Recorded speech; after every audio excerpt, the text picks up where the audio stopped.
Walk. Walk with this. Walk. Walk. The first thing that comes through on stream is walk. Hello, everybody. What? Hi, World Wide Web. Hello. Hi, the internet. Hi, series. Hey, Jag. Hi, Curls. It is exploring night. Oh, we're full screen. Hello, Shay. That's right. It's a good thing I cleaned up a bit. Yeah, you picked up all of your dirty undies. My gym clothes, I just threw in the chair. Yeah, mine Should is I go Princess Leia mode? just off screen is my dirty laundry, and I'm not joking. I can kind of see it peeking through on the left. That is actually my rain She said. jacket. Oh, your 4th grade rain jacket. That's right. Yeah. No, that's my 3rd grade rain jacket. What you're talking about, the brown one, is my 4th grade. The brown one with sweat stains on it. Yeah. Yeah. Yeah. I can't stop staring at this thing. It's so cool. All right, have your 15 seconds. Show everybody what you got. It's not mine. I'm gonna pretend it's mine though. Oh my goodness. Shadowless Charizard. It makes me so happy looking at it.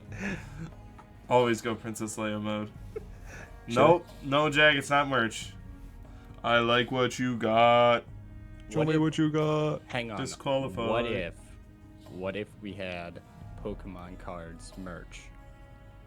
I was planning on getting a Pokemon card of Rogue. It's a company that turns them into a Pokemon card. Just start making, oh my god, start making D&D cards of characters. Hey, merch ideas. Trading cards of our characters. Trading cards of characters in the world and your characters. Jag's Yeah. down for it. When we finally have more than 2 people to buy stuff, like we're gonna be fucking on it. Dude, that'd be awesome. Yeah. And like have them at different arts and stuff. And man, we're just yeah. All right. Put it in the development doc. Yeah, let's get it done. Let's get things. It's happening. So this episode is apparently just going to be us talking about trading cards. Welcome to exploring the cards. We've been deep into it. Card. That is true. You into Pokemans and me into the Yu-Gi-Ohs, and now all of us into the Arcane Archives. Trading cards. The Arcane There's something there. Arcane Cardchives. Arcane Cardchives. Arcane cards. Anyway, hello everybody, Arcane and Archives. welcome to episode 14 of Exploring the Archives, or Exploring the Archives if you're sophisticated. This episode we will be discussing Chapter 36, A Price for Peace. I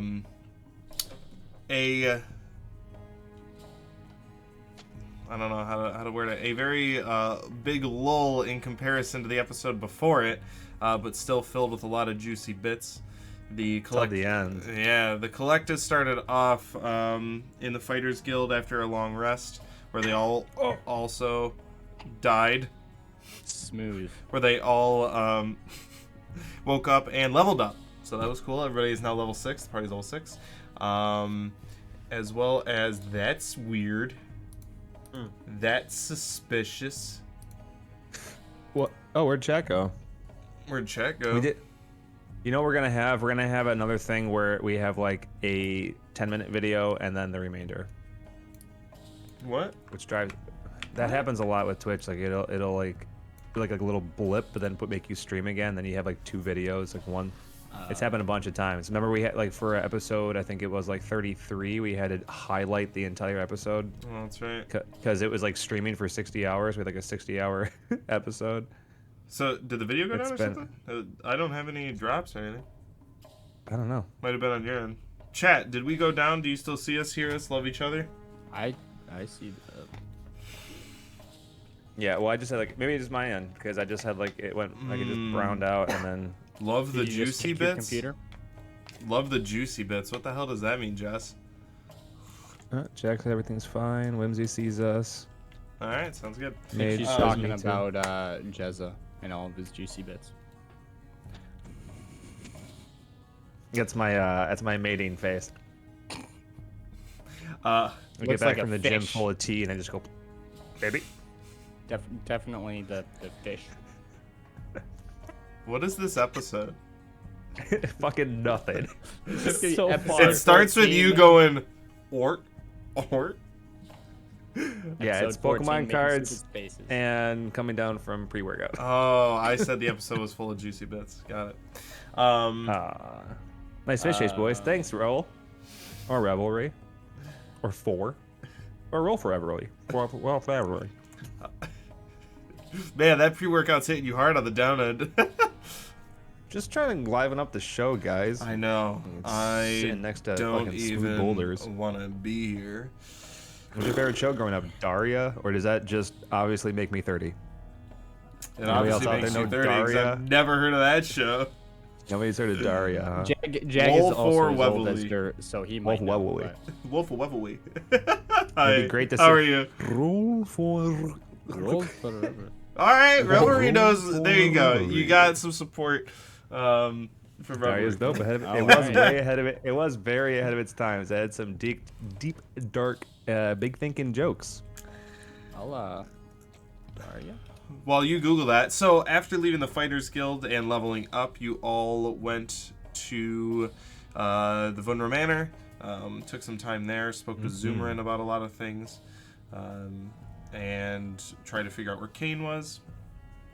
Oh, it was an MTV show? Yeah, it was an animated MTV show. It was just, I mean, it followed a dry. We're never gonna talk about our show. It just followed a. It was a good show. If you like witty, dark humor and introspection about being a late teen, high school kind of person, it was good. It's back in MTV had class, and it wasn't just like, let's watch Room Raiders, where a bunch of college dudes find bikinis and go, I like that. I forgot that was a show. All right, let's at least just get through the recap. Yeah, sorry. You went to the Esoteric Assembly, where you chowed down and hung out in their lounge, where you discovered some very interesting mechanics and magic. Oh, I love that. With Electrum pieces and apparating food with some unseen servants. And One of you- my favorite things you've created. Thank you. And you also discovered that there is definitely more masters and apprentices than you may have thought before, as many of them were relaxing in the lounge. What else? After leaving, you all went back. I'm spotty on my recap. You all went back to the Vunra Manor, where you We had food found with Zoomerin. Yep, and then you found Kane training in the sparring room in Vunra Manor, and after some conversation, and him informing June that his contact will be in town for 2 weeks, or in 2 weeks, so to not, man, I'm all over the place, I'm sorry. It would be here in 2 weeks, so she could finally get a contact or a thread on what happened to her village. And that would leave you all with some downtime. But before leaving, Uridin noticed something very interesting. At the bottom of Kane's scabbard was the symbol of a black chalice, a black domino mask, surrounded by this symbol of the Esoteric Assembly, which you all, or at least was pointed out, you believe to be the symbol of the Paul Syndicate, as a lot of accusations and unknowns came to the forefront, and a lot of finger pointing from party member to party member too, which that surprised me. But Ecclesius also said and let a little bit of his backstory through, talking about how he used to be somewhat of a criminal, and that he had a contact he could potentially get a hold of for some answers. And that is where we ended the session, going on a 2-week break in game, and we'll be picking up tomorrow or Friday with the continuation, but the party will have a little bit of downtime. All right, now we can talk about all the MTV shows. So Room Raiders was a classic. Yeah, I would say the only thing on MTV now is ridiculousness for 23 hours a day. But yeah, the Esoteric Assembly in Uthron is my favorite thing about it too. Is it's not like a Poke Center where like every city it's the exact same thing, just but like a bunch of other random blokes hanging out. It's just the exact same thing, exact same mechanics, exact same paint job, exact same tile. So I loved how the one in Solaria, it looked like more of like rustic is the way I put it, like with more bookshelves that are visible, and the floating tray, and similarities with the fun magic. But my favorite thing about the Ithronian one is that it had like that really cool lounge. It had nothing to do with like an actual like archive of knowledge. And yeah, the ring and the whole Electrum deposit and the mechanic of summoning in food from elsewhere was great. That was really fun, and it was really fun to envision all of that. Yeah, Especially with the chairs and the wine glasses and Alar's specialized mug that you haven't seen one outside of your area too, which is fun. Were you able to keep that, by the way? No, It- I it did, like- was. oh, it did. So Anthony no-anded me because I was gonna make it my mission to return the mug, and then he said that the mug disappeared. So. I mean, mission Very good. accomplished. It went back Yeah, to I where it was came gonna from. say, There, yeah. I'm that's just- actually. Everybody that like the guy with the pancakes that was like, oh, I just imagine they're blueberry now. I have these blueberry pancakes, and he's about to indulge in like a stack of like 10 pancakes with all the syrup you can get. The second he goes to take a bite, and then they're gone, and then you don't even eat. Yeah, and then you don't even eat all of them, and then he gets back, and there's like a quarter of 2 left. Aw. And same with the tea. I just picture someone about to go drinking, and then it comes back like 20 minutes later, the cup's empty. I really hate magic. That's what we need. We need like animation of just that like happening. The elsewhere. cutaway. Yeah. Yeah. Any animators out there that want to become part of this collective of creative curators? Good I night, think we do potatoes. already have an animator. I don't know if he'd be able to do that, but And Revelry, you are right. Every tavern is magic as long as you have enough gold. That's very true. That is true. Mm-hmm. Yos Magic Tavern. Celebrity Deathmatch? Oh man, I forgot about that one. Yeah, it doesn't age too No, well. that doesn't wasn't age really- even slightly well. Yeah. But it was amazing. I mean, yeah, but there's a lot of there's a lot of claymation in like that early. There 2000 was. There's area. a original Xbox game, Celebrity Deathmatch. I played the absolute hell out of that. I remember that. Yeah, it was brutal as hell. But the Esoteric Assembly was a lot of fun. I liked how it shed light more on my backstory that I'm learning through your storytelling, which I love to do. It's always great when you have somebody who has the bullet points, major plot devices for the character to grow and to act upon. But then it's even more fun because it's not like, here DM, here's 12 pages of my backstory. So everything that I know, created. And even like with I think his name is Cecil. Like when it was like the episode 9 or 10 when you just made up a random NPC, I think at behest of Nick by challenging you about somebody like who gave me like the flute or whatever, and it was just so like now you created a piece of backstory, but seeing that there are other master and apprentices and seeing like the that relationship, it was just good. It's great to learn about my character through your storytelling. I'm glad you're enjoying it, and I'm glad that, when we were writing your second character, I was like, I was really happy that you went with the Esoteric Assembly, because then that is able to put a good bit of high magic in the world. Yeah, and you also know me as a player, wanting to be colorful and eccentric. I love how much Like a June is brooding loving Yasha. it, by the way. Like how she just looks like she's always has a balloon with her every time she walks near an assembly. Just her hair. And Alar's comprehension of it, like going from like probably I would still assume like nice woodwork and do more I'm gonna use the word rustic again, but yeah, that style, and just going to like floating platters of food. I think they like, for example, through just being a Furbolg, I have hidden step, the invisibility thing, and then disguise self. So obviously, they know magic, but it's still cool, like seeing it on a much larger scale, and in a different focus as well. I love Furbolgs.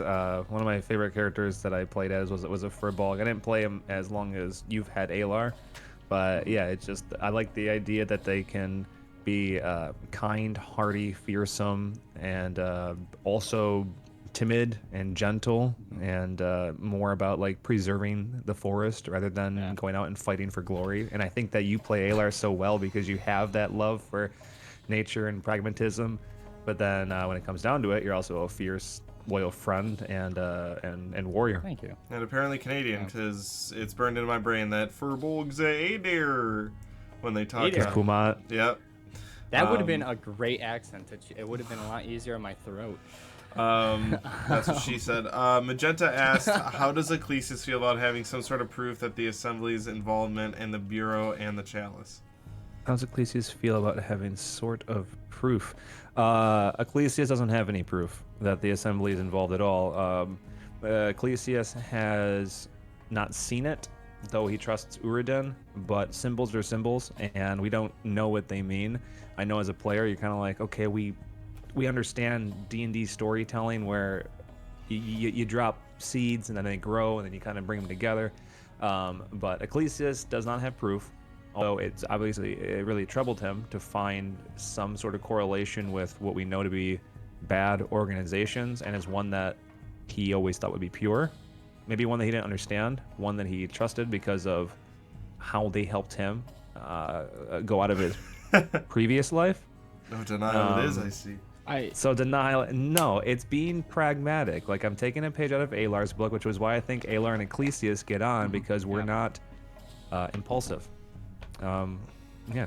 I noted too that going into the 2-week break, I said this to Jeremy when we were having lunch, and I think I said it to either Eddie or Nick last night when we were talking about their off time, but I'm really happy that you guys came to the conclusion of, all right, that's really weird and suspicious. We'll keep an eye on Kane, but we're not going to hate Kings. There is no true proof yet. Just go attack him. Yeah, because like my thought is I didn't intend that to be seen, and he rolled pretty well.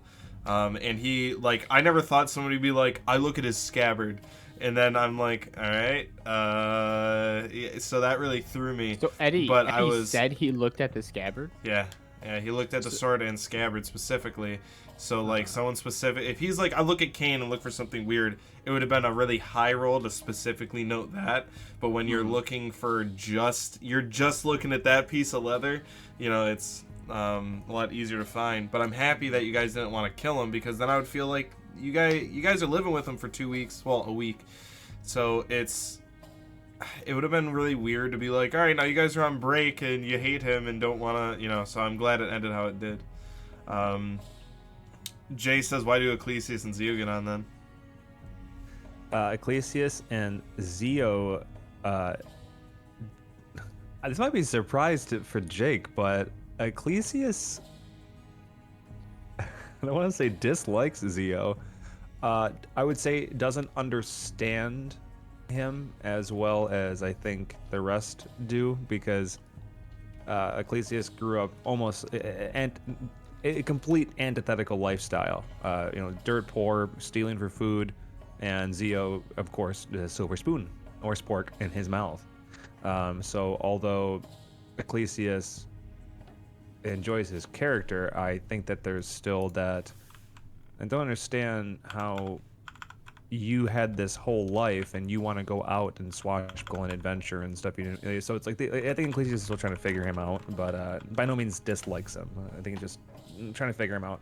And Ecclesias definitely has his guard up because of his past that will be revealed in role-playing. With role-playing. Side note on Ecclesias's past, I feel like, going back to the Assembly, I thought of something, is that I feel like, because when I look at the Assembly, I don't necessarily see them, like, they collect magical items. That doesn't sound good to me. That doesn't sound like something, like, that doesn't sound like... Oh, really? Right? So I, like, when I hear that, I'm like, all right, they collect and deal magical things. That's a guild. That's a corporation. So I think it's funny, though, that Ecclesias, like, do you think... I never thought about it that way, honestly. Like, do you think... So Ecclesias just, like, I have they player saved bias. me from my previous life. So I love, like, he's definitely got that emotional... Cognitive dissonance? Yeah. Yeah, he definitely has cognitive dissonance with it, but I haven't really considered like a corporation, like acquiring assets, because Ecclesias knows more about the inner workings of it, how it's contractual, how everything is registered and for the most part tracked, not in like Bill Gates is tracking you with nothing like that, but that it seems responsible because if we go back to the Temple of Bursar and Calisius, I had specifically mentioned that I grabbed the ring without any fur contact as opposed to skin contact. I don't touch it because I'm responsible with it, and I feel like that's a fun thing that I think role playing people should do more with D&D. Is that especially when you're low level, you're essentially a couple of steps above a commoner, with more knowledge, a little more power, probably better items, and obviously abilities. So it's really irresponsible, Cthulhu, to just grab a magical item with your bare hands. You never know. A, it could be cursed, which could be metagaming, of course. B, it could bestow something bad. So Ecclesias always had a respect for it, and there's another reason that might come out with RP as to why he thinks the Esoteric Assembly is a more structured and almost like a policing kind of thing. Think about it. You put one wrong item into one bad person's hand, and you can't track it or where it's from, and but yeah, there's definitely cognitive dissonance with him, and I'm sure we're going to see that unravel as we find out that the Esoteric Assembly is the spearhead. You know, another thing, too, you mentioned with it being a corporation, another thing they do that you didn't really mention is they don't use gold. They use a currency that is harder to find, which kind of gateways the regular populace outside of their stuff, which is, you know, another thing that can be seen as negative or could be seen as positive, and not anybody could just walk in and buy this thing. But it could also be seen as, you know, you're making it so, you know, you're gatewaying your product. So, you know, that's another thing with it. It's like a Bitcoin of sorts. It's like it has its own value. Right. It's an esoteric currency. It is an esoteric currency. I love that it has a magical property too. I have to get out for Fapoon, but that doesn't get you a get out. What's that? I said someone told me to get out because I said Fapoon instead of Spork, because I love that way of saying it. And then everybody got mad at me. It's much more satisfying to say Fapoon. I'm not gonna lie. It's like saying kaboom, right? Yeah, exactly. The first time I heard that was at a Key and Peele sketch. He opened like a spork at a continental breakfast, you know, just a shitty Holiday Inn breakfast. He's like, the Fapoon. Jag had a really good question though. When creating a character, do you prefer to go with the opposite of what's expected or go with a more traditional class and race build? Half fork barbarian versus gnome barbarian, that kind of thing. Obviously he meant half orc. Maybe he did mean half fork, but maybe. In our campaign, half forks I think are the same as half orcs because Uridan. I guess I'll lead this one off while you think. I am partial to kind of both. I know one of my favorite characters ever to this day is an Air Genasi, so you have a lot of control over elements that involve storms, and then being a storm sorcerer, they are so well melded that being a storm sorcerer you can levitate as an ability, and being an Air Genasi you can levitate, so they're that close knit. Exactly. So I really like that, as well as, you know, half-orc barbarians are great, but at the same time too, I do like making like a very large caster, or somebody who's small in stature but very, you know, violent, like Carrie Trues. So I like, honestly, I like both. It's whatever comes to mind. I don't think I go for one over the other, but I do think if you find that good build, like I mentioned with the Genasi and the Sorcerer, if you find that really strong connection, that can give you, you know, a lot to play with. What Dread said. Yeah. What about you, Nick? What's your motivation from your character making? It pisses me off. Pretty much. We do have a friend who seems to have a knack for making characters that annoy a lot of people, and I enjoy it when it annoys the rest of the party, but I don't like it when it annoys me. No, I think it depends upon what the party already is. If the party is already a mix of eclectic characters, then I'm gonna probably want to do a more simple character, because then that's unique in it of itself, it being a very simple character. But then if it's maybe more, you know, everyone's an elf, I'll want to be a gnome or something. But I just, just looking in the player's handbook and mixing up stuff. I think You actually mentioned this the other day when Cade was making a character for Okay. our Monday campaign. It's like, don't be afraid to just use the PHB. There's a Right. lot of fun and eccentric races and stuff, but they're like, even just a human, I think it's a player's fault if you think humans are boring. Right. Oh, yeah. Like, I understand that we're human, you want to be a little exciting, more than, but if you say, I can never play human because, they're bland, I think that you're missing out on a lot of the cool things that humans can be too. But That's even why I just, like to. Oh, excuse me. Oh, Go I was gonna say even just being like being a normal person in an adventuring campaign, right, was kind of interesting in and of itself, right? Because you're playing a normal person Yeah, that's it's going on an tangible. adventure. Yeah, Right. I do like that quality of it, which is why I like Tolkien's take on humans, or men, the realm of Man. men, and not to go down into like first and second era and the creation of like the Numenorians and stuff like that. But they weren't just your vanilla character through which we learn the world, like how Harry Potter is written, where like the world already Oh. exists, so you learn the world through the character of Harry Potter. They actually have an innate ability, and again, obviously it's Tolkien and stuff, so it gets watered down. But I do like the idea of playing a human, because not only do they have their own abilities, but what Nick said, it's like a tangible character. Like I can't picture being a cat. I'm sure there are people out there that feel differently, but I mean, I've always liked Tabaxi.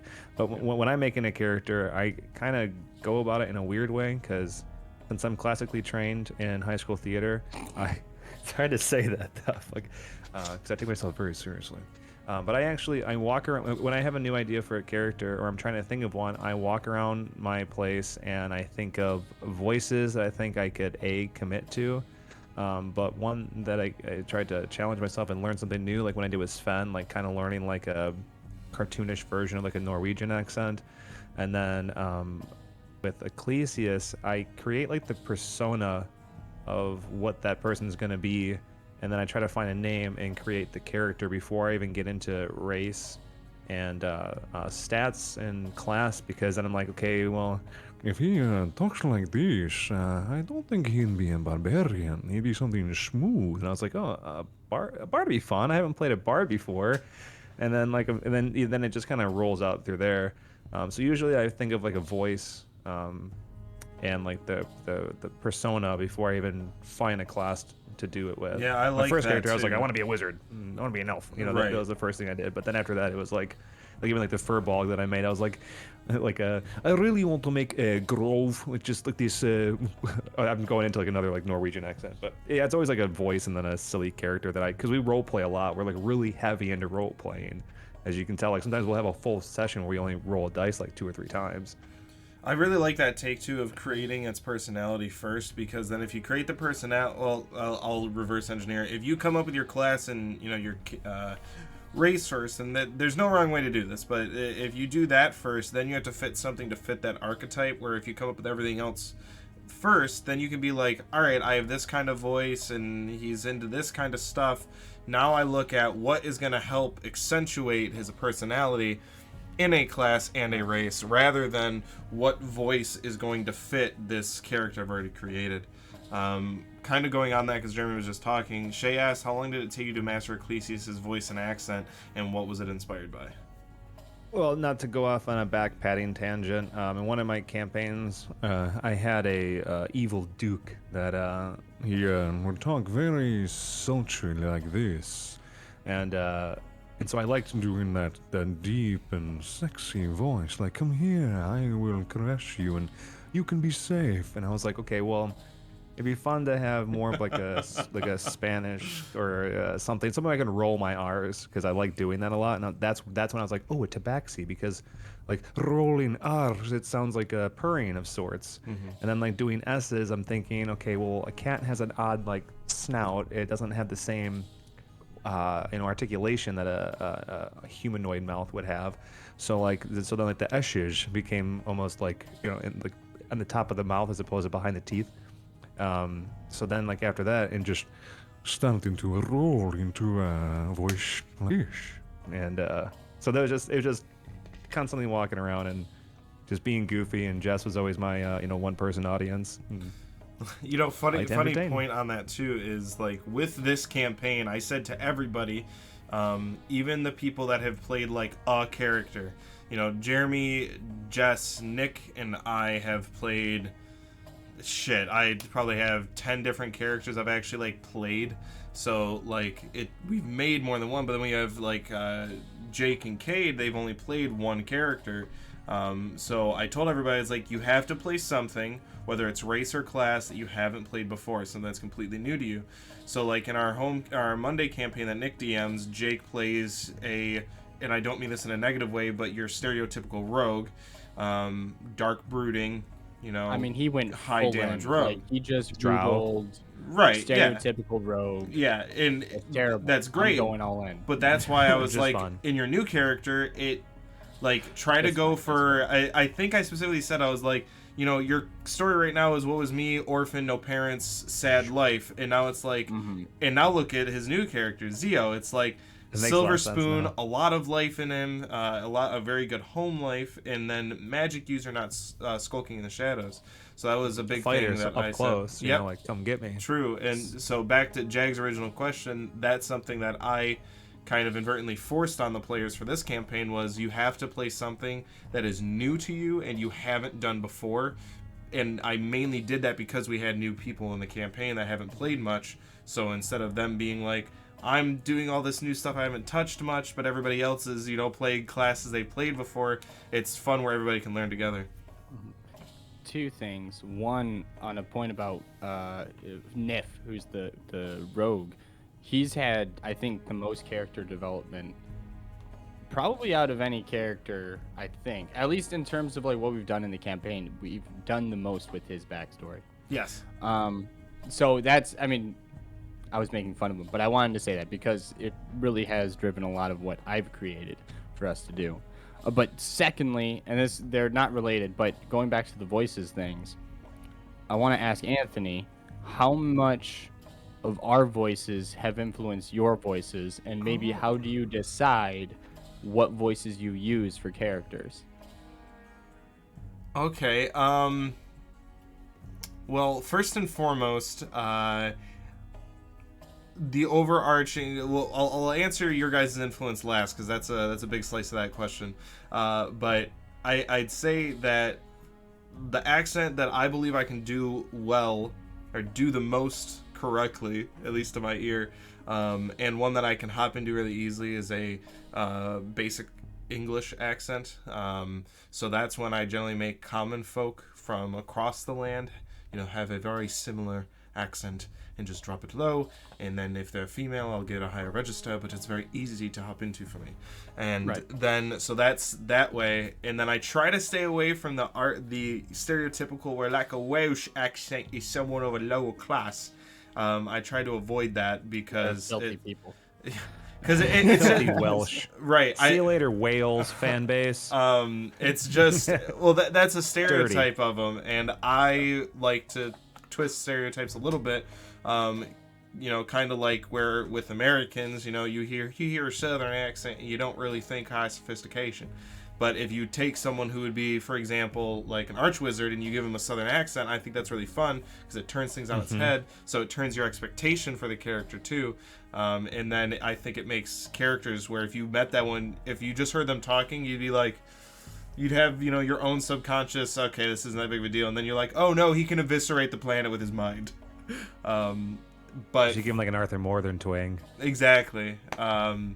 But for your guys' influence on me, biggest one that I can think of off the top of my head is Sven's, because it was a very Norwegian or Icelandic voice, and Cade the Smith, who's a character I played before, used to be a German accent, and then he kind of switched into a more Norwegian Icelandic accent, and then I was kind of like teetering of which one I liked more, but I liked Sven's voice so much, and you really dove into it, and because you watched Norseman so much, you heard it so often, so you could craft the voice, where for me, I'd get I'd get like dabbles of it. The most I would get would be in a show called The Last Kingdom, which is amazing, I recommend it, but like one character that you see through the entire show has that accent. I'm like, how could you do this?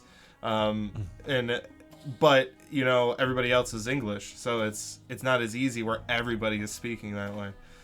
But I'd also, say, yeah. Oh, sorry. No, go ahead. You go ahead. Just talking about like the accents and stuff, and but like by no means are we ever pretending to be professional and stuff. We just have fun with it, like, but like going to like the international database of accents and just like picking something and just hearing people read the same thing over and over, because with the exception of I don't know the word for it, but mostly you're manipulating vowels. So once you like hear how they manipulate vowels, then it's easier to get into, and that's what makes a character for me too, as opposed to picking a fun class and stuff like that. And on that too, because Shay was asking, you know, accent. how to do how to do an accent. I was like, the easiest one for me to teach that I've already said it would be an English accent. Not that I think I do it professionally, even close, but burps. With any accent, it's just trying to master how they say specific letters. Like with German accents, you know, W would be like a V, a vut, or ver. And like words in an English or a British accent, like if you, instead of water, it's water.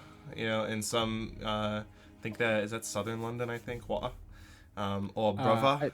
You know, I think it's most. Yeah, either way though, I was like, you need to pick out those letters that are said specifically, because in every German accent, when you're speaking English, German accents, if it's, you know, a W, it's a V, you know, so. I'll point out that, like, not, if you listen to a German speak, they don't, like, quite often they speak quite good English. Right, but like, we're talking about, like, hard accents. Yeah, if you want to do a really hard accent, yeah. Yeah. But I think if you can add the subtlety to it, that's where I think it, you know, you can do a really extreme, like, example. A Welsh accent's a lot easier to do than a Southern English accent, or a subtle and even English some accent. Some Welsh accents, they actually roll their R's too, which right. Because I mean, just like where it is, like geographically speaking, one of the easiest thing to like with like Australian and New Zealand accents. Again, like just manipulate. Well, again, here's an easy way to do it, and you guys can all do it at home right now, with Australian accents. And again, I'm not pretending to be a professional at this. It's just me having fun, listening, and pretending. Is it that you say, "That's not a knife. This is a knife." That's how you get it. All you gotta do, Crocodile Dundee and Knife. Steve Irwin. But you, for instance, you change A's to I's. So as opposed to saying the word Lake Michigan, you'd say L-I-K-E. So you're just changing those vowels around. And even like with the New Zealand, you pronounce the E as E, and O's as if it ends with like an I. So like R, or like for instance with people watching the Bad Batch at home, Armiga, you just like that E, you stretch it out. So if you just listen to vowels but then you can get into like Icelandic where it gets crazy. Like, you know, T's can have like a click and like a to it, and it's why like it's one of the hardest like accents to figure out how to do. So like when I was trying to do it was fun. I was just like, I'm gonna dumb this down and be the cartoony like no, actually, really, like just like the Norseman. The biggest example for, like you were saying with Australian accents, like the OI sound, is the word like. It's not like. Yeah. But I know Jay was I don't know if that was in terms of the accent, but yeah, just trying accents. I really wish that I remembered the Bike a cupcake. The website. I'll find it and I'll talk about it again someday, but it literally has a database of tens and thousands of different dialects and accents from everywhere in the world, even like, you know, 10 miles north or south in London, and how different they are. And Jeremy's looking it up, and hopefully he can find it for me. Called the Dialect Archive. Thank you. International Dialects of English Archive. So yeah, you listen to, it's cool. It's amazing, and it is actually, hear it a lot, and then you can replicate it. I do think... And then just read a book or anything in that language. Right. Just read. In that language. Yeah, in that language. In that accent. I do think this is a good point to move on so we don't beat the accents too much to death, but Jag does have another great question. He's always nervous about playing a sorcerer or wizard. He usually places he sent it too early. Do you have any advice for someone trying to learn how to play classes that they're less familiar with? Jay said Jay's a really good example. You know, he said just do it, because he didn't. I was trying to urge him to be a caster before the campaign. I thought he'd have a lot of fun with it, and he was really nervous because spells can be daunting, especially if you hop in from a martial class to like wizard. If you did warlock, you get a lot of good mix, but a wizard that's all you do. So Yeah. we found a good happy medium where it's like, why don't you be a fighter and go into Arcane Knight where you can use spells, but you're also martial. So you kind of bleed the two, which is a good way, Jag, for you to introduce yourself into magic specifically, and not just being like wizard class. But like Jay said, it is Wizard's deep. Yeah, honestly, The stack if you of cards I have is like that at Right? level 8.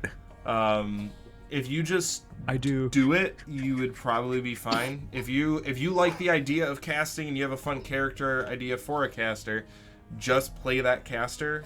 As long as you're starting at level 1. I know some people that start like start at level 5. 1. That's a big. That can be deal. daunting. But yeah, if you start at level 1, you have 3 cantrips, 2 level 1 spells, and a level 2 spell. So it's like, it's really easy to be like, I have these 6 things I can do.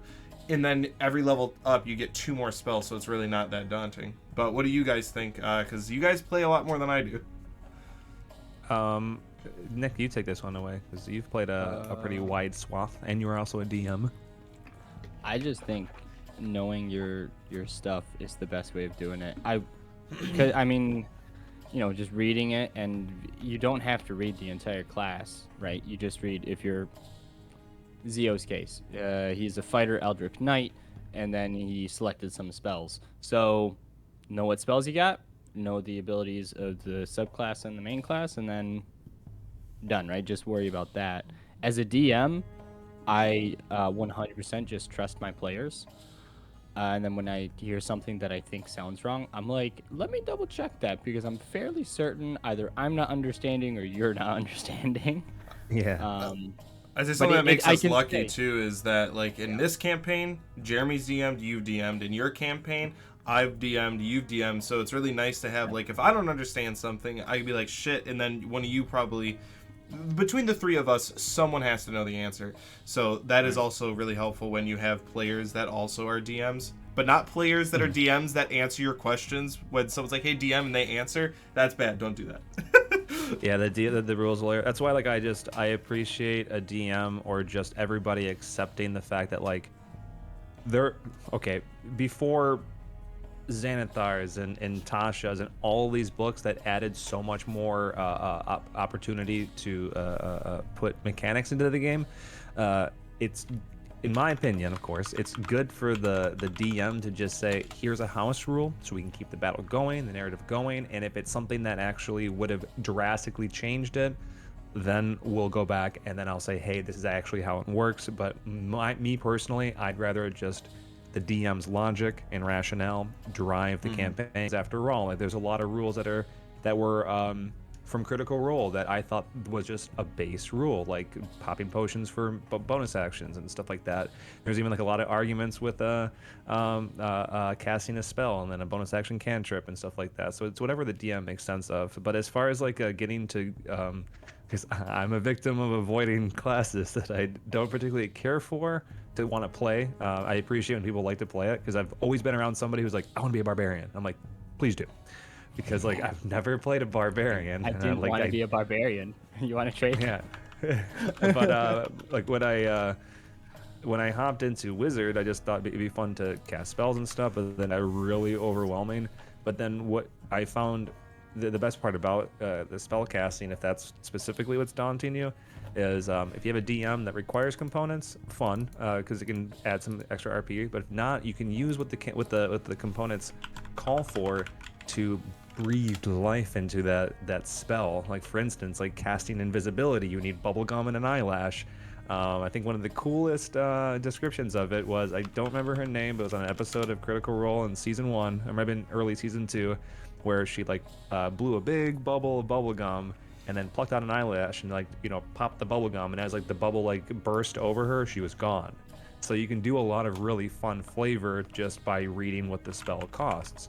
But yeah, I mean, like every character gets really complicated to play. So like my biggest piece of advice is to start at level 1, because like that's why a lot of times when I would run a one shot, and I usually let people do whatever they want within reason because it's fun, it's a one off. But like I don't want to be like, let's do level 12, because if you're gonna play a wizard, you will literally, if you're playing with cards, you will have a stack of cards from which to choose, and that gets really overwhelming. It's also, I feel like it's daunting when you see a lot of people that know all these things and know things about other classes and so on and such forth. And for most people, I think I only know one person that probably knows more than what he's actually played, or had a DM or something like that. For the most part, it's just we've been playing for 5 years, and I've seen many different players, and I've DM'd, and so I just experience. I think I mentioned this yesterday. It's just like chess. Been playing chess, playing D&D for 5 years. I'm going to know more. Right. And that's Yeah. why And I now, also I might look not at, be better, but Right. That's also why I look at, anybody that has been playing D&D since like the 70s, and we'll take like just because it's easiest for people to understand. Like Matt Mercer's been playing since the 70s, so he also has just a brilliant mind. But him knowing, like, example, what kind of damage a pit fiend takes from what, that just comes from playing D&D for. Or that it's immune to non-magical items just off the top of his head. Right. It just like that comes from 30 years of playing D&D. So like what I will say, biggest thing for any story, even if like 6th edition comes out, which I don't see happening for another at least 6 years, even if that does come out, your base knowledge of what D&D is and what is what will still be there, and it will still help you through everything. So There's some things like talking about additions too, because like personally, I'm really inspired by Matt Colville. I think he's one of the most inspiring people, because he's one of those people that just is like, hey there, we're gonna talk about a lot of stuff, like blah, blah, blah, blah, and you just like get sucked into how fast and passionate he is. But he's like, there's a lot of things in 4th edition, because I never played it, unfortunately, that there's a lot of like class buffs that if like you have let's say a knight and you're playing with a paladin or an insert thing, like if those two classes are playing with each other, they have buffs that you wouldn't have normally. So like, but yeah, when it comes to, just not to go too far off on that tangent, when it comes to playing new classes, just dive into it. Be completely open to messing up a rule, messing up a thing, and then you just learn from it. And then, a year from now, you're going to be like, oh yeah, that thing I was worried about was actually not my favorite thing, and now I can't stop playing that class. right. I did have to point out that you said just how fast and passionate he is. 100% of the people that don't try to learn a language fail in learning a language. Yeah, you miss 100% of the shots you don't take. Wayne Gretzky, Michael Scott. So Now I everyone would that's watched say- The Office ever. Yep. Again, not too much happened in this episode in terms of quantity, but I think we can talk now on the ending of the episode with Kane. Tell me your guys' thoughts for players, for characters, just on that whole scenario. How do you guys think that went? Because I didn't see finger pointing starting to happen. I didn't anticipate that. Again, I already said I didn't anticipate him looking specifically at the fucking scabbard. But, D&D, baby. So me and the DM have already done our downtime. So he's given me a little bit more food for thought on that, which I won't reveal because I don't know how we want to reveal that. But like it's certainly one of those things where I'm like, all right, it's weird, straight up. Like we just have to admit it's weird, and I feel like it would be. It's almost impossible to be like those 3 organizations are not related, right? Like, and I'm not saying the Esoteric Assembly are evil people, but they are. No, But you're not saying it. I'm not saying it exactly. So I definitely feel like that's a lot of information just seeing those symbols together. Unfortunately for Ecclesias, in terms of Kane's involvement, Nope. Kevin Bacon was I don't not know. Footloose. Huh? Nothing. Footloose? What? I'm Just oh. another one of Fern's random references that he always finds that happen to be applicable. Like a media mind sponge. All right. Anyways, I didn't catch that. I didn't understand it. But Gotta go. we should just clip this me being confused. But as far as Kane's involvement, I don't know. It's weird seeing those three symbols together. It's so weird, and seeing that he had them is like, I want to ask him why, but then his answer is gonna be, "Oh, I just found this scabbard," Found it, yeah. and it's Found like it. that's what you would say. So it's like, damned if you do, damned if you don't. Right. Oh. Everybody just saw Discord for a second. Speaking of which, we have an open Discord. We have some people hanging out in chat practicing accents and all of the things that inspire us to be better role players, better Dungeons and Dragons players. All open for you. We all just have open discourse on it. But as far as like the ending episode part for me, I had a little bit of player role playing regret. Honestly, bringing up Ecclesias's little backstory nuggets, and I was surprised because I mean, obviously I was planning on revealing it. I wasn't planning on having that happen because there's a lot going on with Zio, and then there's a lot going on with June, and there's just a lot going on, and I feel like there's always that want to throw more of your stuff in there. So I felt like I was taken away from what June was having set up, what Zio was going through. But I was also surprised how quickly it was just glossed over when I brought it up to everybody.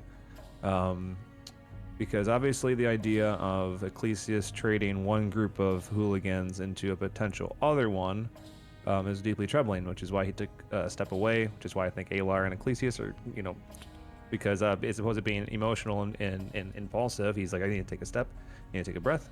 I don't want to just say stuff as I'm feeling and processing. So when he decided to trust the group and say, hey, look, I had a troubled past. Go figure, it's D&D, I had a troubled past.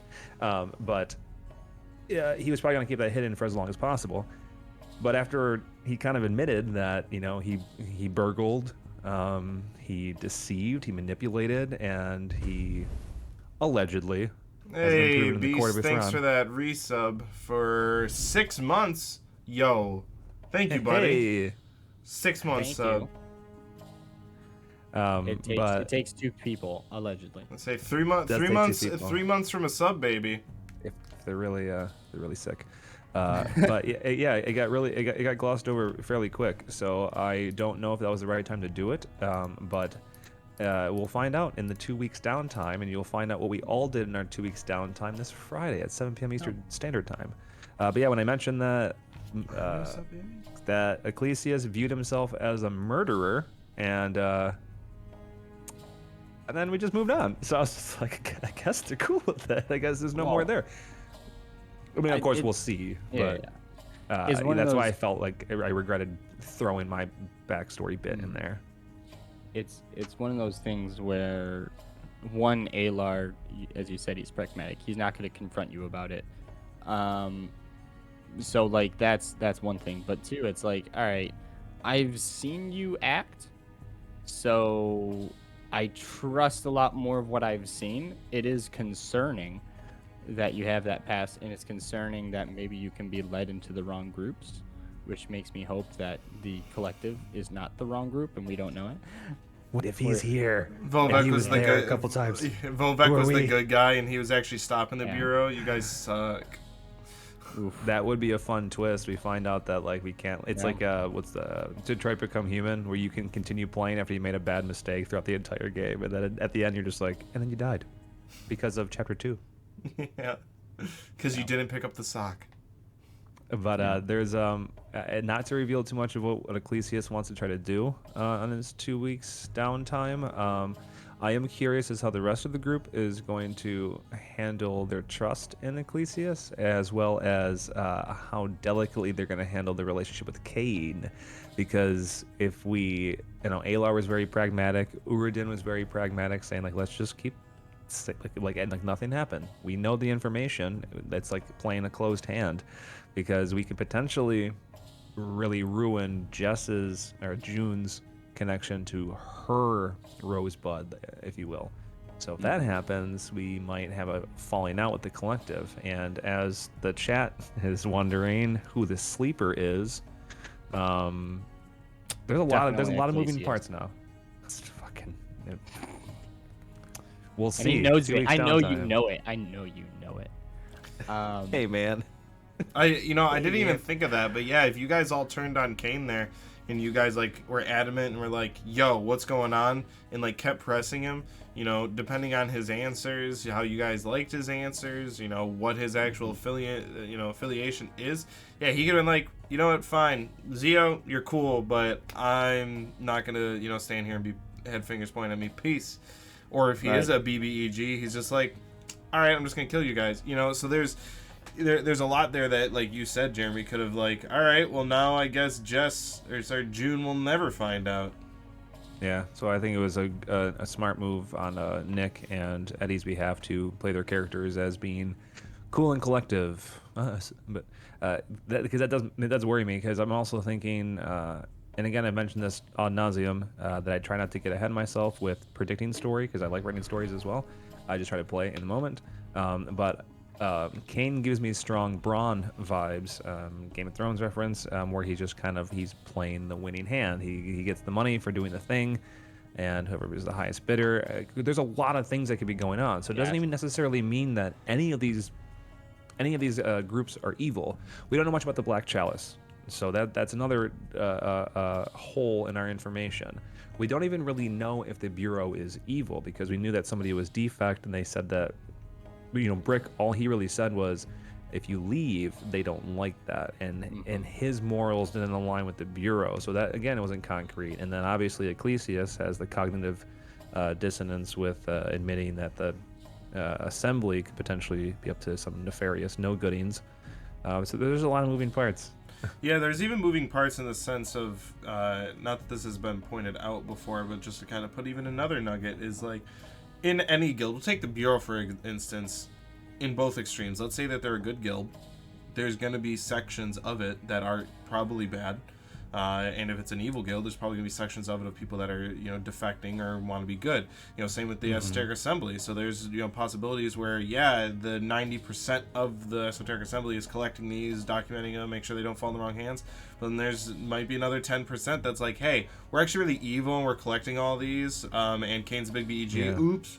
No. But yeah, so there's like anything that's going to be something that, even in like even in like Uthran, with when you guys were hearing that they were trying to overthrow the Duke, it's like, if you take the Duke as evil, then they are the good ones trying to overthrow him, and then vice versa. So there's moving pieces in everything, and there's two sides to every coin. There's never like, you're all evil, and even when the big bad evil guy is evil, he's probably seeing what he's doing is not evil. So, well, it's even like the first realms of men that came from Numenor, and they went out to where Mordor. A lot. What? Well, they were devout servants to Melkor, who was like the first evil self-aware god, and they followed Melkor, who in turn created Sauron, and they followed Sauron as like their one savior. That's like, okay, we're gonna go to the Ashlands, we're gonna do all this stuff, and then like the Numenorians, they're like, well, we're gonna be friends with the elves, and they're like, no, the elves are bad. Like, so like it's again, we had this discussion as the collective, that morality is such a gray area full of subjective interpretation. So and of course that does add a great way of looking at the story about like, everything is nuanced, but at the end of the day, red lightsabers are bad guys, blue and green lightsabers are good guys. And if you dissect it too far, then the traditional good versus evil gets really watered down, which could be great, but there still should be a good and bad. I would say, unless you're going to be running a campaign that's way longer than I intend to run a campaign. It's gotta be a definite bad guy. You got to have good and bad. Not necessarily they are evil, but you need to have someone that is the polar opposite to the morals of the party. So that could be that the party's a bunch of murder hobos that are evil. That means that you need to have somebody who's a guardian of light to be like, I need to get rid of you. You guys are evil. And then they're gonna be like, no, we kill you. So, you know, if everything's in the middle, then everything's made up and the points don't matter. So It's like when everybody decides, like, I'm gonna be neutral. It's like, well, pick an alignment that forces you to play some sort of thing. It's like one team's got to win. You know, you're not like, but like Matt, again, bringing up Matt Colville, when he's trying to inspire people to make a bad guy. The best thing is your bad guy wants something, and he's having trouble getting it, and the reason why he's having trouble getting it or doing it is because of you guys. So naturally, there's that bump. So you want the ring, but the good guys don't want you to get the ring because they don't agree with what you're gonna do with that ring, and that's where it stems up. Because now if it's like, well, actually, Sauron's got a pretty good point for, you know, kind of leveling the playing fields, and, you know, or Thanos, that's always a really good one too. It's like, he's got a good point. There's too many people, resources are finite, so kill half of the people. It's like, right. Let me finish. Infinity War was a great movie. I was so happy. Yeah, I mean, if I can snap half the population gone, it'd be easy. But I wouldn't want to be the person deciding who gets to go and who doesn't, because then that's the really icky area. He didn't can't decide. dunk? I don't think Thanos decided who. He did not. No. Thanos did not decide. Thanos could have been one of the ones to die. So It's true. And that's, I don't know if it was from that, but this is a really good point. I don't know if it was from Thanos or someone along the same lines of, you know, we need less people in this world. Is they were saying, if I'm one of those people that has to go, so be it. But this is bigger than me, and this is bigger than anyone around us. This is the universe at stake. So if I'm one of those people that has, you gotta go, I'll do my part, but I will be the shepherd to bring, you know, justice to the universe. So, Right. Interesting that you chose to use the word shepherd, because getting into Mass Effect lore, that's why the creators decided to use shepherd as the protagonist, and the Reapers as the antagonist. But the Reapers, they're like, look, we show up once every 10,000 years because we see this cyclical nature of sentient beings. You guys, like, you know, you're shrews, and you get to stand up, and then you can use tools, and then you destroy your home planet. So it's like conservation. Like, if there are 800 million deer running around our home state of Michigan, there's gonna be car crashes and death and vegetation ravaging. There's a reason for conservation. It just sucks when it comes down to, like, well, if it's half the people, that could be your family, your friends, good people. It just right. So, but yeah, that's a whole deep discussion on nuances of morality. But D&D has actual alignment, so Yeah. I always find Well, it funny when people say neutral, because 9 times out of 10, if you say you're chaotic neutral, you just want to be an asshole. And then if you not necessarily. I'm kidding, but like a chaotic neutral rogue, in my head, I'm like, oh, you're gonna be that guy. Well, like chaotic neutral, not rogue. Chaotic neutral, I think is a scientist. It's like, what happens when we do this? Right. There's no like good or bad. Just like, what happens when I do this? I also find when people do say, like, if they are true neutral, which, if I'm not mistaken, I'm pretty sure, Jess, your first character, Zafira, was neutral, but you were far above neutral, and you were always a voice You were of definitely good. lawful good. Yeah, so Yeah. I think most people, when they say that they're neutral, they may, even if it's unconscious, you're not willing to put your side into one camp. So either you're neutral and you're more of an asshole, so you should really be, you know, maybe lawful evil or chaotic neutral, or you're neutral and you're very always kind, so you really should be more of the lawful good, or neutral good at worst.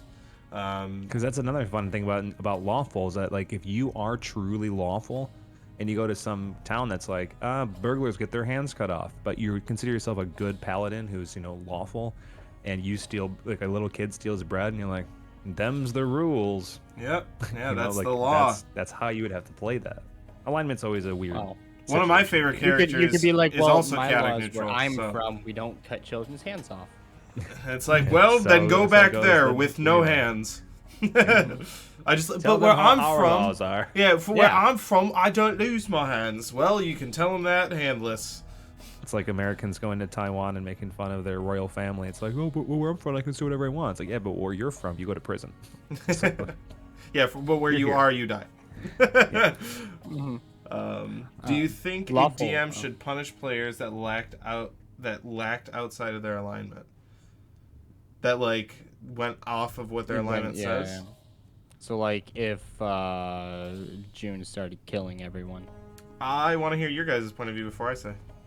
Nick, how would you handle a player like that? I simply would just, because I had this a little bit. Oh, actually, that's what Acted happened. outside their alignment. This is a hilarious story. I was DMing a group, and this one guy was a lawful good paladin, and they went into a town, and a fight spilled out from a bar into the street, and it was one guy being attacked by like 4 others, and the paladin decided that the one guy was the good guy, and then the 4 other didn't ask any questions. He just killed the other 4, and then he took a head off, and where What? his spear had made a hole in it, tied it is to his this? shield. Someone you don't know. Okay. That sounds more Uh, like chaotic yeah. evil to me. Yep. Or just like, Exactly. I'm doing what I want because Exactly. And then later he got killed by the party. Like the players killed him. It was crazy, dude. And yeah. So, but for him, I was gonna be like, all right, you're either you need to change how you act or you are not lawful good. And actually, in the rules, let's say you're a paladin, a good paladin, domain of life or whatever. Really, your god can take away your powers if you're not being good. I don't think with a barbarian, for example, for me, there's as much you can really take away. It's just that's my alignment. And the only time I've ever seen alignment be important was Curse of Strahd. Yes. That's So, true. I mean, it's for me. It's like really you don't punish it unless like it's like all right, that's your god would not be happy with that. Right. You know? I mean, the thing that is a big thing, if because I think we have a few characters in the collective that are secular, and there's you can't really disincentivize, if that's even the word, to say, hey, your god, like if Cthulhu just went around and just started chopping people up because for whatever fuck, and Foldos would be like, yeah, now you don't have any magic. I think that's a very powerful tool as a DM because I think the best thing to do is to say, would your character actually do this? Or are you just kind of having a fun night? And I know, again, bringing up Matt Coble again, there was a moment where he was DMing for somebody who had gone almost completely antithetical to that of their alignment, and he said, okay, I want you to change your alignment now. Like made him change the alignment. And this is just kind of in the story, there's more to it.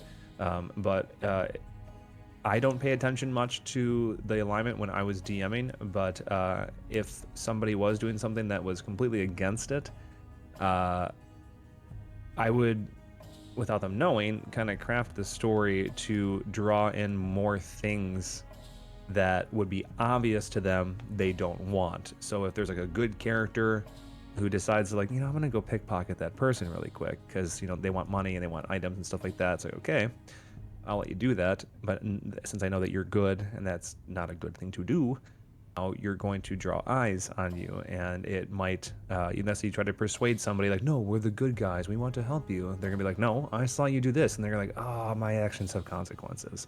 So as opposed to just straight up saying you wouldn't do that, I would try to throw that into the story, that's why I love D&D, because any little tiny thing a character does, you can be like, oh, that'll come back to just like at the top of the corner of the screen, like they'll remember that. Right. I think what's it? I mean, there are nuances too, like in the criminal background. Wow, I'm going. This is a specific. This is a specific cut. This is such a fucking specific cut. In it, there are usually, you pick motivations. I forget exactly what it's called, and it gives you options. In the criminal background, there's an option for good, and it's that everything you steal or do is that way you can support your family. Right? It's like stealing bread to feed your family kind of situation. It's like a Right. social thought experiment. Right. So it's you can steal stuff and still be good, but your motivations behind it are also very important. So it's like can get tricky at pickpocketing somebody, and you're like, oh, I'll donate it to the orphans, but then like later you're caught like buying a health potion, and you're like, well, I Right. can give it to somebody else. Like, you bought it for yourself. Right. I see it. The short answer is yes, I think they should be. But I think punishment is the wrong word.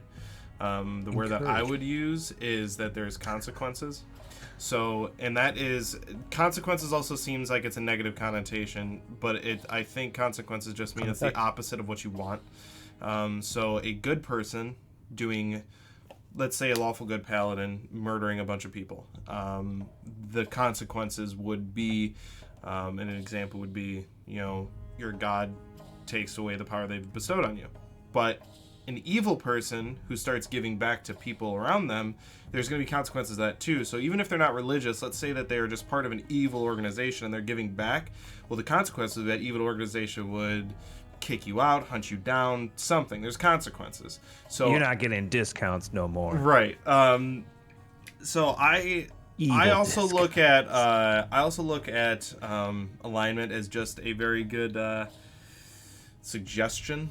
I think you're going to play your character to a certain point, and you're going to choose around where that is. So if you're a good character, your character's good, you're going to choose around a good alignment. Just because that's how it's going to be played. I don't think you need the alignment to be like, I'm lawful good. So I wouldn't make anyone change their alignment, but I also wouldn't make it so someone can't be played. So we'll just say Cthulhu, let's say he goes in on a murdering rampage on his own fruition, and he kills a bunch of people. There would be, an example would be, I would make Foltest be like, sorry, dude, there's your power. You're not doing things for me. And then that does one of two things. Either one, if he doesn't want Foltest around anymore, I would make an opportunity for someone to be like, hey, I saw what you did. That's good. Let's keep doing that. So then another god who's evil is like, keep doing this and I'll give you power. Or then he's like, oh shit, now I see that there's consequences. Let me redeem myself for that god to get, the boons back. Just as an example. But I do Be a fun think Inkenwell thing. I do think very well, yes, if someone does something so drastic, provided that the player hasn't just had too much to drink, if they do something so antithetical to their character that it would literally change the fabric of the core of their values, yes, there should 100% be consequences. There's an Oathbreaker subclass for paladins, and there's a redemption subclass for paladins as well. I love paladins. They have so many fun things for that. I know nothing about paladins. That's why, all the time, and I know Cade gets mad because he thinks I'm just riding him because he thinks I think he's cheating or something, but I don't. I ran a paladin for so long, and I still don't know what they do. So every time he's like, I do this, and I was like, what the fuck is that? Because wizards are easy. I do this spell, I look up the one spell, right? Barbarians hit, everything else is really easy, but Paladin's like, I have this, and it stacks with this, and when I cast a level, it does this, and then God hits them, and I'm like... Yeah, they have, just a lot of, innate abilities rather than, spell attack. So that's right. You can stack that Thunderous Smite, but it's not actually a spell to do that, and... Which is why Paladin is a lot of things that people multi-class and do. The biggest one is a Palarogue, and that's because on top of your... sneak attack, you can dump all of your Thunderous Smite into an attack, so you can get at 20th level, if you're 4 levels of Paladin and 16 in Rogue, you can do 10d6 and then 7d8, and if you have a crit, that all doubles at that level with an assassin, so it's it's insane. But the long and the short for barbarian, stab. Hang on, let me check I need to look at my modifiers. Do I add that to the damage? I'm not sure. But to answer your exact question, Jag, I do believe that there should be repercussions or coincidences. What's the word I'm thinking of? Consequences for straying completely off of your character's path. Whimsy had I just saw that they use a flexible alignment system. After X amount of ticks against their alignment, it shifts to the next stage. I like that. That's really fun. It's actually like a mechanic. So it'll give you more options. Like again, just using the hyperbolic example of the good paladin, murdering the orphanage, and all within. Then it's like, okay, it's a big strike. So now you're gonna start sliding towards neutral, and it's like any an RPG or something like that, like playing KOTOR. It's like, or really any of them, Mass Effect. Insert any ones you guys have played. I also like that too, and this is more something that makes it challenging for a role player.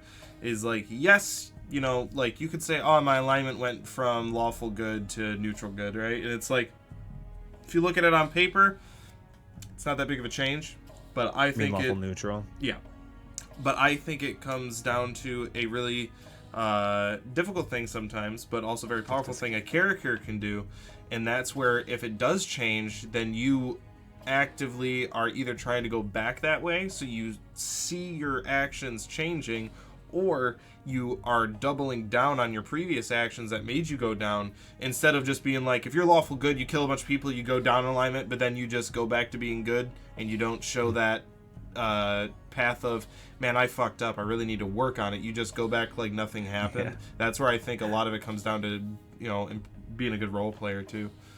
I love the Foltest idea of the came back. Pala Rogue. The Pala Rogue just like sneaking up on somebody and then like just from behind, have you heard the word? It's like, huh? The bird of the word? Bird. The good word. We will start wrapping up here soon. Chad, do you have any other final questions for us? And do either of you have any questions for me or each other? About the episode, about downtime. We'll probably get more into that, next exploring, but any questions about it? I got a question for you, Nick. Fun. That's not a question. It was fun? It was fun. I have a It question was. for you, Nick, as a player and also on the behest of Alar, or on behalf of rather.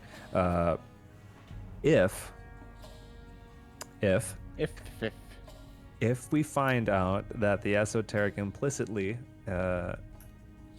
is no good doers, and Ecclesias signs with them because of reasons, Right. would there be what's the word I'm looking for? Not Animosity? aggression. Animosity. We'll go with that. Animosity, or would there be? Because you're even like when it came to Vovek, when we were in Freyas, there was a moment, more than one, where you wanted to speak with them. You wanted to understand. Yeah. How do you think that would play out? And would that be interesting for you as a player to have to turn one of your own party members back towards your guys' values? Just a starting point. Alar, I think it's well known in the north. Alar fought half orcs and orcs, but he speaks. I've killed a Orcish. lot of your kind. I've killed a lot of your kind. Yeah. I wish I clipped that. Yeah. But he speaks Orcish, right? Oh, right, yeah. So he would have had to have talked with them. The only thing you know how to say is die. But I mean, he doesn't take pleasure in killing, and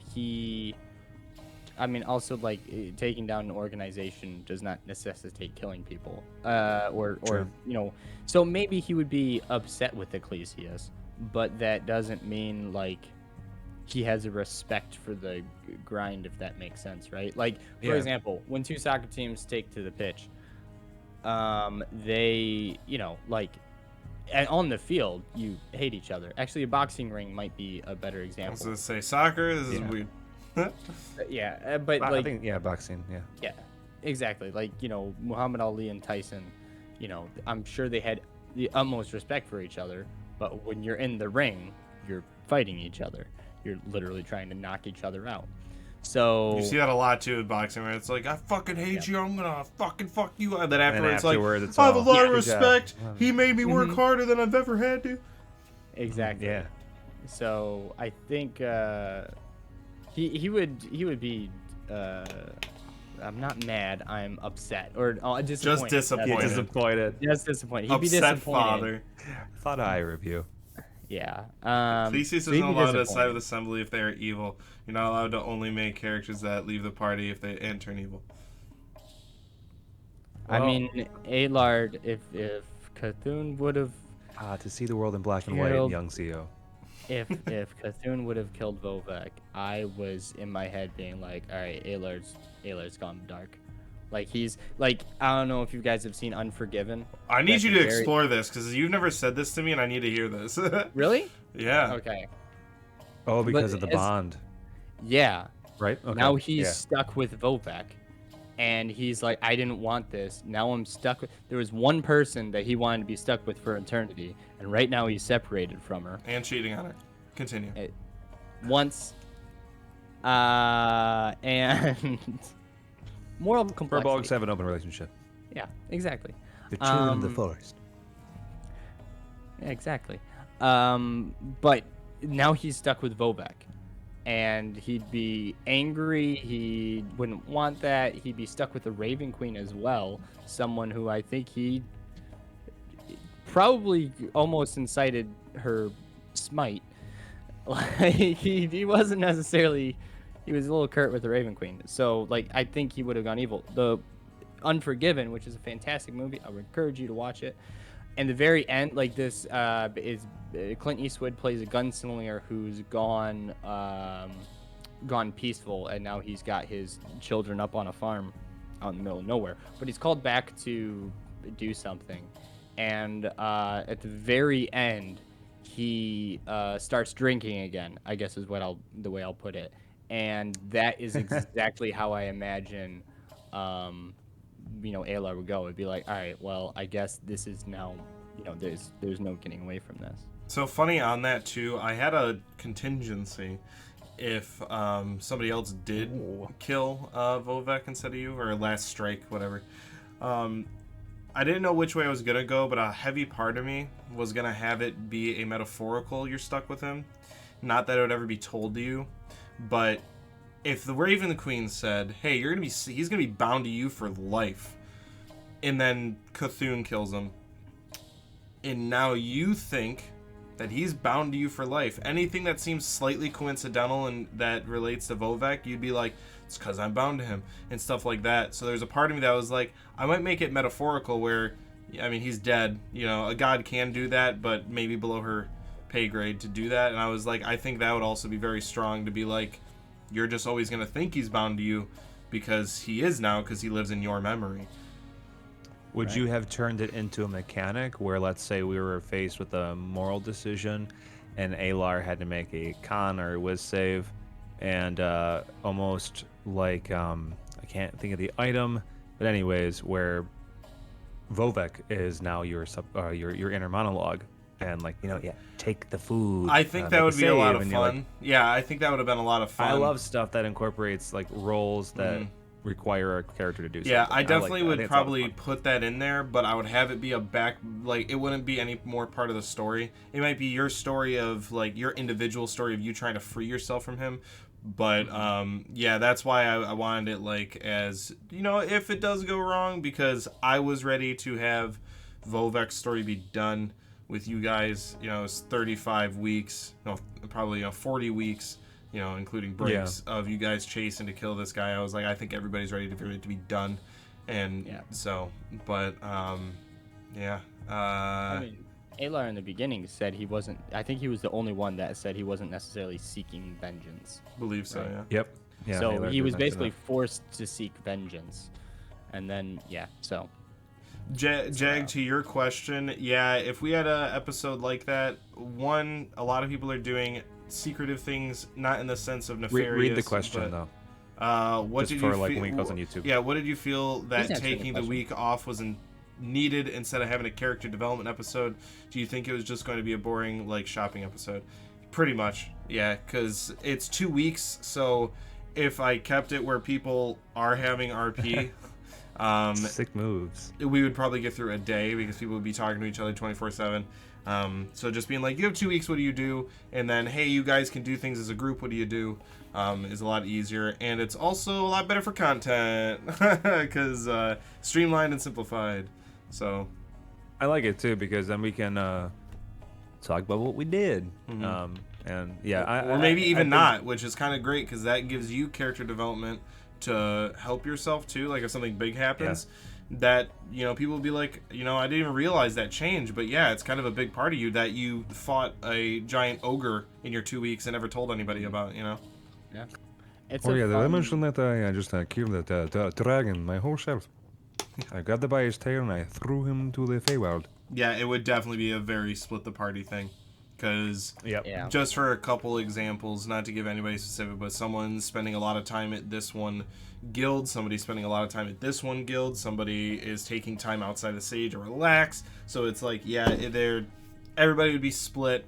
So, but I will say it was a lot of fun to just be Alar and just be Alar, right. and kind of, not on stream, excuse me, just like, hey, I get to play as Alar, and it's my own little special thing, and it was nice.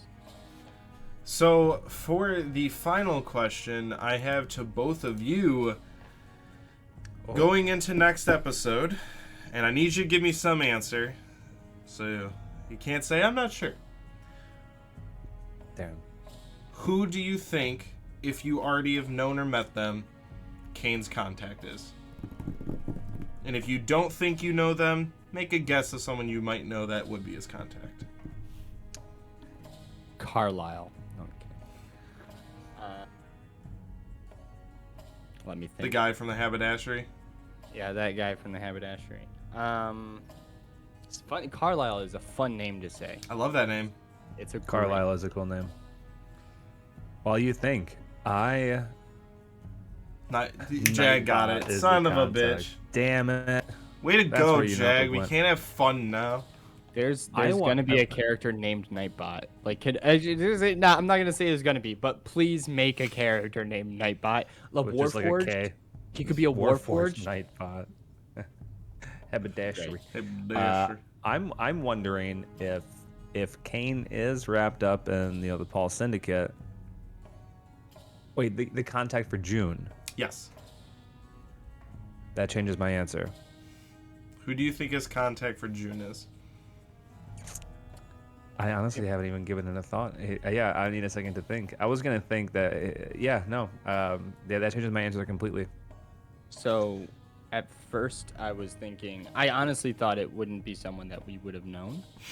Now that you've asked this question, it really seems like it's gonna be someone we knew. Could be, could not, but I know that we all like to Can't say guess if we we've never don't. met him. Well, The that's why name- I was saying. If you can say that you don't think you met him, but if you do say that, I want you to make a random guess of somebody maybe you have met that might be his contact. Right. The dramatic answer would be Needle. That's Or what I was another thinking. dramatic- That's the dramatic answer. The fun answer, because Anthony hated doing his voice, was Brick. It'd be fun to have Brick back. Yeah, that voice sucked. Yeah, I can feel phlegm in my throat listening to you do that.